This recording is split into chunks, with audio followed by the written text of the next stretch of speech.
Share বাজার কেলেঙ্কারি তদন্ত রিপোর্ট প্রকাশ করলেন অর্থমন্ত্রী। এসিসির চেয়ারম্যান পরিবর্তন হচ্ছে। প্রবাসীদের পাঠানো রেমিটেন্স উৎপাদনশীল খাতে ব্যবহার না হওয়ায় মূল্যস্ফীতি উল্লঙ্ঘন ঘটছে, অভিমত অর্থনীতিবিদদের। এবং ঢাকা এলিভেটেড এক্সপ্রেসওয়ে নির্মাণ কাজের উদ্বোধন, সমালোচকরা হাসিনা খালেদার পার্থক্য বোঝে না বললেন প্রধানমন্ত্রী।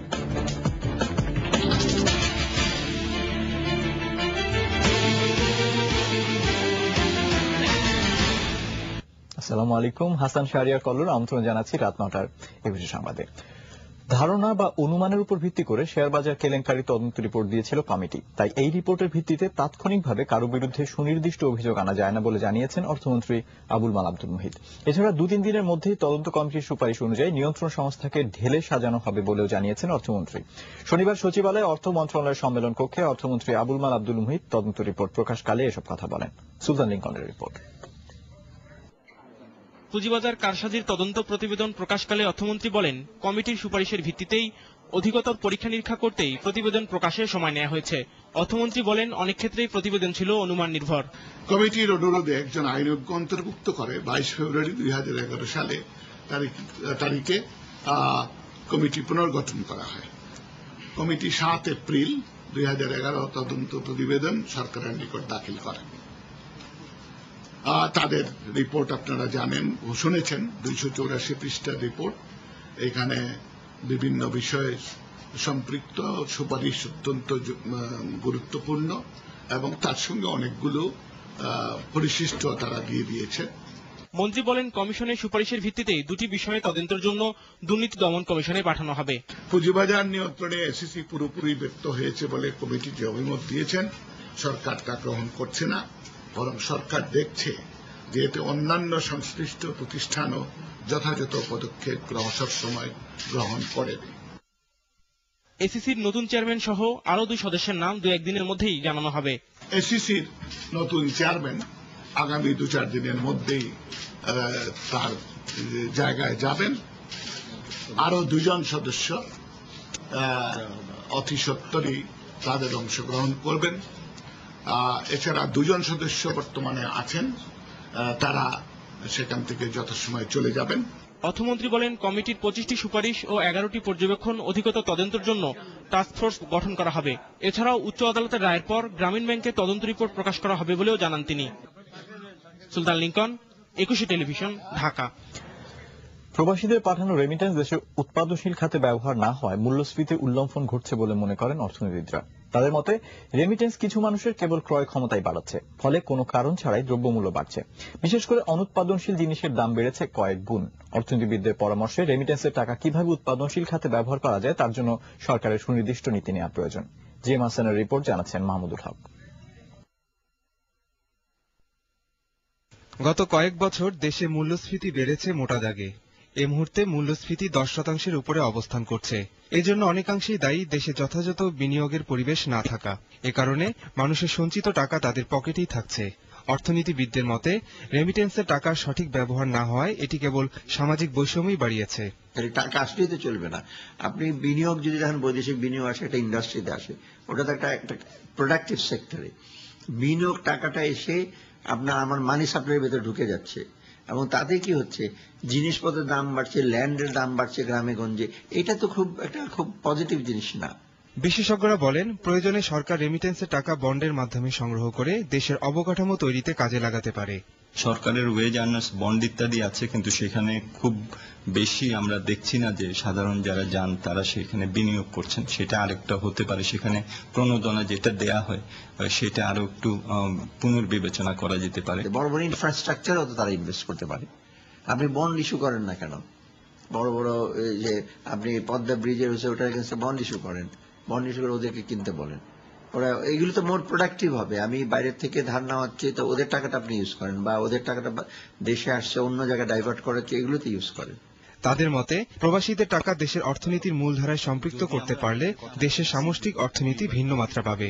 প্রবাসীদের এই টাকাটা যেটা সঞ্চয় সম্ভব, সেটাকে যে দিকে এখন যাচ্ছে সেই সঞ্চয়টা, সেটা থেকে যদি আমরা আরেকটু বিভিন্ন প্রণোদনা প্রদানের মাধ্যমে যদি উৎপাদনশীল খাতে নিয়ে আসতে পারি, তাহলে এটা বাজারের উপরে এটার একটা ইতিবাচক প্রভাব পড়বে। বর্তমান রেমিটেন্সের প্রবাহ ক্রমবর্ধমান হারে বাড়ছে। গত মাসে ব্যাংকিং চ্যানেলে দেশে সর্বোচ্চ 110 কোটি মার্কিন ডলারের সমপরিমাণ রেমিটেন্স এসেছিল। মাহমুদুল হক, একুশে টেলিভিশন, ঢাকা। ঢাকাকে যানজটমুক্ত, পরিবেশ বান্ধব এবং দূষণমুক্ত করার প্রত্যয় ব্যক্ত করে দীর্ঘ প্রতীক্ষিত ঢাকা এলিভেটেড এক্সপ্রেসওয়ে নির্মাণ কাজের উদ্বোধন করেছেন প্রধানমন্ত্রী শেখ হাসিনা। অনুষ্ঠানে প্রধানমন্ত্রী বলেন, খালেদা হাসিনা এক জিনিস নয়, অথচ দুজনকে এক করে দেখে এদের দিয়ে কিছু হবে না বলে প্রচার করছে কোনো কোনো গণমাধ্যম। সাজিদ রোমের রিপোর্ট। শনিবার সকালে এয়ারপোর্ট থেকে ঢাকা চট্টগ্রাম মহাসড়কের কুতুবখালী পর্যন্ত 26 কিলোমিটার দীর্ঘ উড়াল পথ নির্মাণ কাজের উদ্বোধন করেন প্রধানমন্ত্রী। অনুষ্ঠানে প্রধানমন্ত্রী বলেন, ঢাকাকে আরো বসবাস উপযোগী করার কাজ চলছে, তেমনি সারা দেশের যোগাযোগ ব্যবস্থার উন্নয়নেও সরকার প্রাণপণ চেষ্টা করছে। ভবিষ্যতে এই এলিভেটেড এক্সপ্রেসওয়ে উত্তরে গাজীপুর এবং দক্ষিণে নারায়ণগঞ্জ পর্যন্ত সম্প্রসারণ হবে। আমরা রাজধানীবাসীকে একটি যানজট মুক্ত, জলাবদ্ধতাবিহীন, পরিবেশ বান্ধব নগরী উপহার দিতে চাই। অথচ বিগত সরকার কাজ করেনি বলে অনেকেই হাসিনা খালেদাকে একসঙ্গে মিলিয়ে ফেলছেন বলেও খেদোক্তি প্রধানমন্ত্রীর। আজকে আসার সময় পত্রিকায় একটা নিউজ পড়ে মনটা খারাপই হয়ে গেল যে এখন একজন পায় নাই দেখে আমি পারবো না, দুজনকে এক পাল্লায় ফেলে দেওয়া, এবং সোজা বলে দিল যে হাসিনা খালেদারে দিয়ে আর কিছু হবে তবে না এই দেশে। এখন একজন কাজ করে নাই দেখে তার মানে ভাগিদার আমার হতে হবে তা তো না। আমরা যখন ক্ষমতা আসে আমরা তো কাজ করি, তাদের 2 বছর বা 5 বছর, এই 7 বছরের সাথে আমাদের 2 বছর তুলনা করে দেখবেন দেশের উন্নয়নের জন্য ব্যাপকভাবে আমরা কাজ করেছি। প্রধানমন্ত্রী সবাইকে পানি বিদ্যুতের অপচয় রোধের আহ্বান জানিয়ে ট্রাফিক আইন মেনে চলতে নাগরিকদের সচেতন করতে যোগাযোগ মন্ত্রণালয়কে নির্দেশ দেন। শুধু ড্রাইভারদের শেখালেই চলবে না, আমাদের নাগরিকদেরকেও একটু সচেতন করতে হবে। হঠাৎ করে যে রাস্তার মাঝখান থেকে দৌড় দিলে পরে কোন ড্রাইভারের পক্ষে সম্ভব না যে গাড়িটা পট করে থামিয়ে দেয়। কাজে নাগরিকদেরকেও ট্রাফিক রুল সম্পর্কে সচেতন করা একান্তভাবে প্রয়োজন। পাবলিক প্রাইভেট পার্টনারশিপ পিপিপির মাধ্যমে নির্মাণ প্রতিষ্ঠান ইতালিয়ান থাই ডেভেলপমেন্ট পাবলিক কোম্পানির সঙ্গে 25 বছর মেয়াদী চুক্তিতে এক্সপ্রেসওয়ের কাজ 2013 সালের মধ্যেই শেষ হবে বলে আশা করেন বক্তারা। সাজেদ রোমেল, একুশে টেলিভিশন, ঢাকা। বিচারপতিদের অব্যাহতি দেওয়ার আগে ইমপিচমেন্টের ইতিহাস সাংসদদের ভালোভাবে জানা উচিত বলেছেন প্রধান বিচারপতি এবিএম খায়রুল হক। তিনি বলেন, সংবিধানের মূল কাঠামো অবশ্যই পরিবর্তনযোগ্য নয়। সংসদকে 30 লক্ষ শহীদের ত্যাগের কথা চিন্তা করে সংবিধান সংশোধনের আহ্বান জানিয়েছেন তিনি। তানভীর খন্দকারের রিপোর্ট।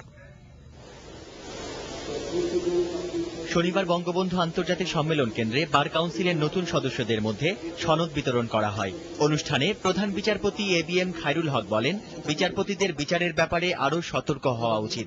সংসদ সদস্যগণ, পার্লামেন্ট এই ব্যাপারে কি ডিসিশন নেবেন এটা তাদের ব্যাপার, সে ব্যাপারে আমার কোনো বক্তব্য নেই। তবে এর একটু ইতিহাস, ইমপিচমেন্ট কিভাবে হলো এটাও জানা প্রয়োজন। তিনি বলেন, সংবিধানের মূল কাঠামো পরিবর্তন করা যায় না। বেসিক স্ট্রাকচার অবশ্যই পরিবর্তনযোগ্য নয়, কেউই পরিবর্তন করতে পারে না। কাজে যখনই আমরা কোনো সংবিধান সংশোধনের কথা চিন্তা করব, আমরা যেন সবসময় মুক্তিযোদ্ধাদের, লাখো শহীদদের, তাদের ত্যাগের কথা চিন্তায় রাখি। এগুলোর ব্যাকগ্রাউন্ডেই আপনাকে সংবিধান সংশোধন করতে হবে, অন্য কোনোভাবে নয়। বিচারপতিদের নিয়ে অনেক সমালোচনা থাকলেও সাধারণ মানুষ এখনো ন্যায় বিচার পাচ্ছে বলেও মন্তব্য করেন তিনি। এখনো মানুষ মনে করে যে সুপ্রিম কোর্টে বা ডিস্ট্রিক্ট কোর্টে আমরা ন্যায় বিচার পাবো, এই কনফিডেন্স আমরা ধরে রাখবো। পেশাদারিত্বের মাধ্যমে আইনজীবীদের আদালতকে সর্বোচ্চ সহায়তা করারও আহ্বান জানান প্রধান বিচারপতি। প্রফেশনালিজম থাকতে হবে আপনার মধ্যে। তানভীর খন্দকার, একুশে টেলিভিশন, ঢাকা। এবার আমাদের বিশেষ আয়োজন অনুসন্ধান।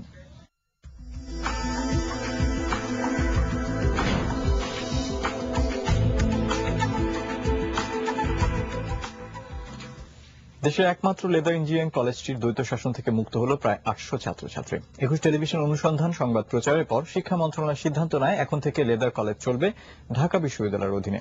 অন্যদিকে বেদখল হয়ে যাওয়া প্রায় 8 একর জমি উদ্ধারের দাবি এখন শিক্ষার্থীদের। স্থানীয় সাংসদ বললেন, শিগগিরই ব্যবস্থা নেওয়া হবে। ফারুক হোসেনকে সঙ্গে নিয়ে মাহাতির ফারুকের রিপোর্ট। ক্যামেরায় ছিলেন মনিরুল ইসলাম। এ আনন্দ উৎসব 800 শিক্ষার্থীর স্বপ্ন পূরণের জন্য।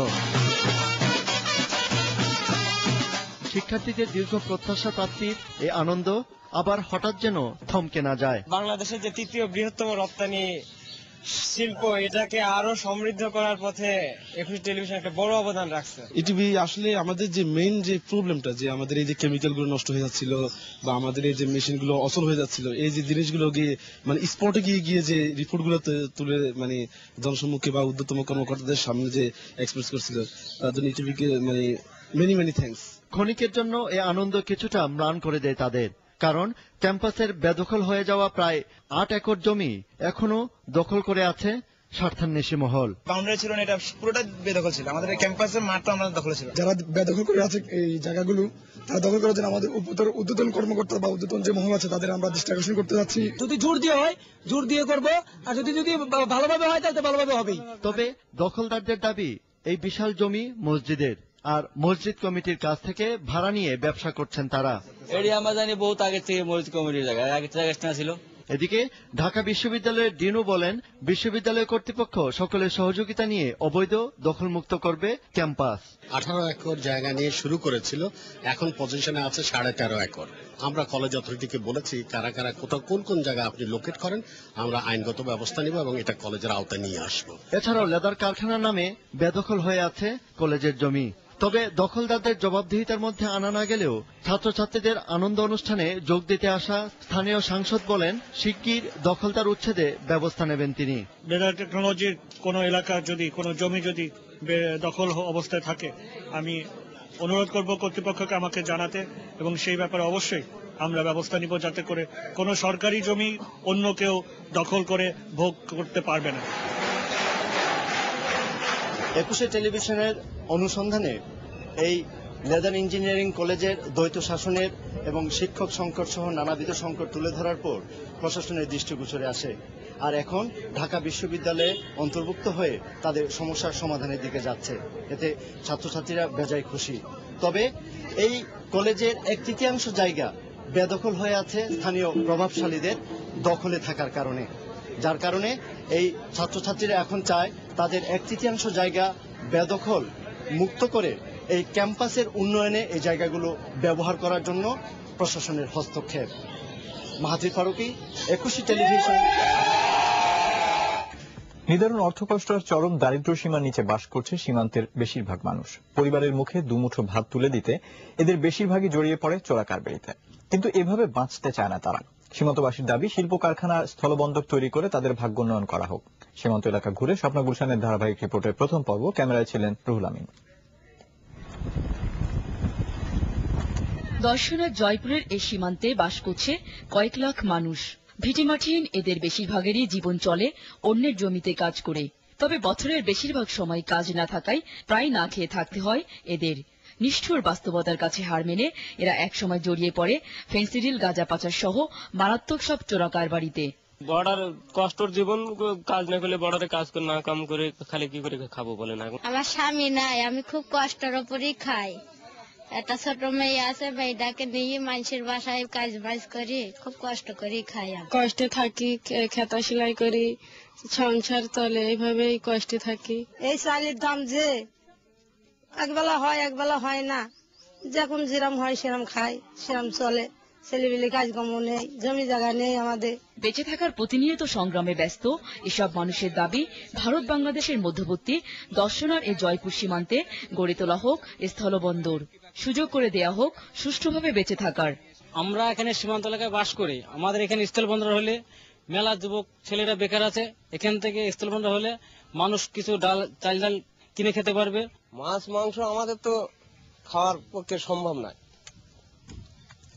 তো বিশেষ করে আমাদের বর্ডার সাইডটা একটু স্থলবন্দরটা হলে আমাদের সুযোগ সুবিধা ভালো হয়। নতুন করে আর কিছু লাগবে না। তাদের অভিযোগ, স্থলবন্দর তৈরি আর সীমান্তবাসীর ভাগ্য উন্নয়ন এখন রাজনীতিবিদদের ভোট ব্যবসা হয়ে দাঁড়িয়েছে। নানা প্রতিশ্রুতি দিয়ে সরকার যায়, সরকার আসে, কিন্তু পরিবর্তন হয় না তাদের ভাগ্যের। মনে তো অনেক জায়গায় চাই, যেতে পারি না, টাকা পয়সার অর্থ হয়, ঠিক আছে, গরিব মানুষ। বাংলাদেশ সরকার এই জমি নিয়েছে স্থল বন্দর হওয়ার জন্য, 75 একর জমি নিয়েছে। এখানে সবকিছু ওরা সরকারটা দেখে গিয়েছে, কাগজপত্র তৈরি হয়ে গিয়েছে।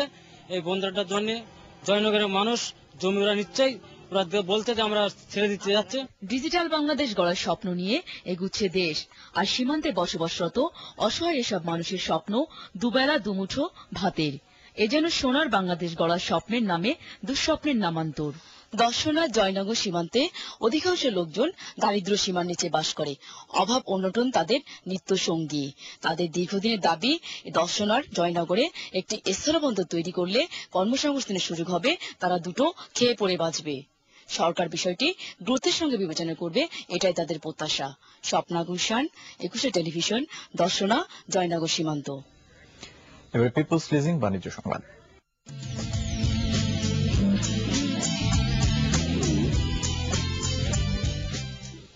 মাইবান ইলেকট্রনিক্স লিমিটেডের ব্র্যান্ড অ্যাম্বাসেডর হলেন চিত্রনায়ক আমিন খান।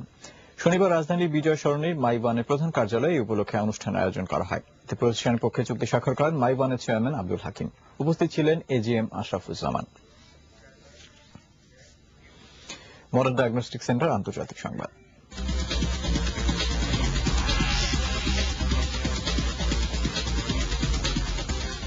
সিরিয়ায় সরকার বিরোধী বিক্ষোভে আবারও গুলি চালিয়েছে নিরাপত্তা বাহিনী। এতে নিহত হয়েছে কমপক্ষে 70 জন। নিহতদের অধিকাংশই মারা গেছে দেরা শহরে। গতকাল জুমার নামাজের পর শুরু হয় বিক্ষোভ। এ সময় রাজধানী দামাস্ক সহ বিভিন্ন শহরের রাস্তায় নামে জনতা। তাদের উপর গুলি চালায় নিরাপত্তা বাহিনী। প্রেসিডেন্ট বাশার আল আসাদের পদত্যাগের দাবিতে গেল মার্চ থেকে বিক্ষোভ করে আসছে সরকার বিরোধীরা। এদিকে সরকার বিরোধী আন্দোলনে অংশ নেওয়া নেতাকর্মীদের উপর দমন পীড়নের প্রতিবাদে সিরিয়ার উপর নিষেধাজ্ঞা আরোপের বিষয়ে ঐকমত্যে পৌঁছেছে ইউরোপীয় ইউনিয়নের সদস্য দেশগুলো। আর দেশটির গোয়েন্দা সংস্থা এবং প্রেসিডেন্ট বাশার আল আসাদের নিকট আত্মীয়দের উপর নিষেধাজ্ঞা আরোপে একটি নির্বাহী আদেশে সই করেছেন মার্কিন প্রেসিডেন্ট বারাক ওবামা। সিরিয়ায় মানবাধিকার গোষ্ঠী সিয়াশিয়া চলতি সপ্তাহে জানিয়েছে গত 1.5 মাসে সরকার বিরোধী বিক্ষোভে কমপক্ষে 500 জন নিহত হয়েছে। খেলার খবর। ঢাকা আসছে মেসির আর্জেন্টিনা আর আফ্রিকান সুপার ইগল নাইজেরিয়া। সেপ্টেম্বরে বঙ্গবন্ধু জাতীয় স্টেডিয়ামে প্রীতি ফুটবল ম্যাচে অংশ নেবে তারা। বিকেলে এই উপলক্ষে বাফুফে ভবনে ভারতের সেলিব্রিটি ম্যানেজমেন্ট গ্রুপ, স্পন্সর প্রতিষ্ঠান বেক্সিমকো এবং বাংলাদেশ ফুটবল ফেডারেশনের মধ্যে ত্রিপক্ষীয় চুক্তি সই হয়েছে। রিপোর্ট আবু হুরায়রা তামিমের। সবকিছু ঠিকঠাক থাকলে 3রা সেপ্টেম্বর ঢাকা আসছে লিওনেল মেসি, কার্লোস তেভেজ, হেইন্সদের আর্জেন্টিনা ও ভিক্টর মোসেস, ওদুয়া মাদি, জন ওবি মাইকেলদের নাইজেরিয়া। 6 সেপ্টেম্বর প্রীতি ম্যাচে অংশ নেবে তারা। বাংলাদেশের ফুটবল জাগরণে এবং উন্নয়নে এই প্রীতি ম্যাচ গুরুত্বপূর্ণ ভূমিকা রাখবে বলে মনে করেন বাফুফের সভাপতি Kazi Salahuddin. Football is taking a step forward. Messi coming to Dhaka and playing football against Nigeria. Nigeria, we expect Mikel and all the top stars of Nigeria to be here also. এছাড়া ট্যালেন্ট হান্টের উদ্দেশ্যে 64টি জেলা ও সকল বিভাগ নিয়ে অনূর্ধ্ব 18 ফুটবল টুর্নামেন্টের আয়োজন করতে যাচ্ছে বাফুফে। মে মাসে টুর্নামেন্টটি শুরু হবে।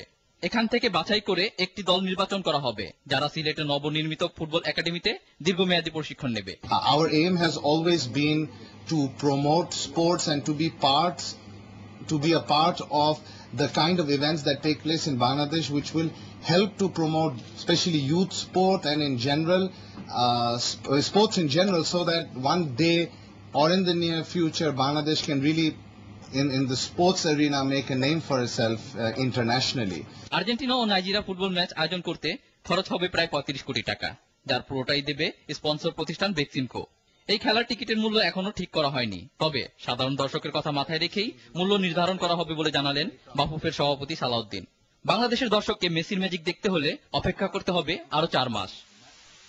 আবু হুরায়রা তামিম, 21 টেলিভিশন, ঢাকা। এবার আইপিএল প্রসঙ্গ। ইডেন গার্ডেন্সে আইপিএল এর 37তম ম্যাচে টসে হেরে কলকাতা নাইট রাইডার্সের বিপক্ষে ব্যাট করছে কিংস 11 পাঞ্জাব। শেষ খবরে তাদের সংগ্রহ 4 উইকেটে 71 রান। আগের খেলায় কোচি টাস্কার্স কেরালাকে 38 রানে হারিয়েছে দিল্লি ডেয়ারডেভিলস। শুরুতেই কোচি বোলারদের তাণ্ডবের মুখে পড়ে দিল্লি। মাত্র 4 রান তুলতেই ওয়ার্নার এবং ওঝার উইকেট হারায় সেবাগের দল। তবে অধিনায়ক সেবাগ 47 বলে ব্যক্তিগত 80 রান তুলে নিলে 20 ওভারে 7 উইকেট হারিয়ে 157 রানের ফাইটিং স্কোর পায় দিল্লি ডেয়ারডেভিলস।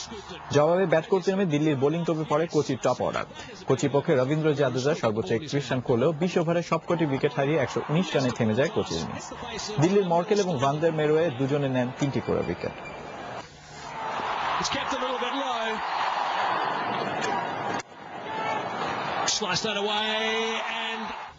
শেষ করছি রাত 9:21 সংবাদ। তবে যাবার আগে শিরোনামগুলো আরো একবার। শেয়ার বাজার কেলেঙ্কারি তদন্ত রিপোর্ট প্রকাশ করলেন অর্থমন্ত্রী। এসিসির চেয়ারম্যান পরিবর্তন হচ্ছে।